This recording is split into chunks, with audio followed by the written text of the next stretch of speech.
বাংলাদেশ সেনাবাহিনীর মূল মন্ত্র, সমরে আমরা, শান্তিতে আমরা, সর্বত্র আমরা, দেশের তরে, এটাতে উজ্জীবিত হয়ে মাতৃভূমির স্বাধীনতা সার্বভৌমত্ব রক্ষাই হবে তোমাদের জীবনের প্রথম এবং প্রধানতম ব্রত।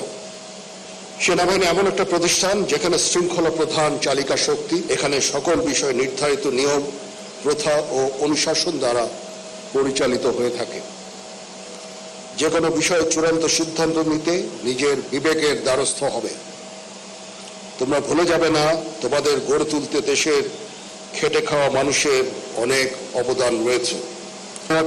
সামরিক জীবনে ধর্মীয় মূল্যবোধের চর্চা ও ধর্মীয় অনুশাসন মেনে চলার গুরুত্ব অপরিসীম, যার মাধ্যমে একজন সেনা সদস্য কর্মক্ষেত্রে নিজেকে আদর্শবান, মর্যাদাবান ও উন্নত চরিত্রের অধিকারী হিসাবে গড়ে তুলতে সক্ষম হয়।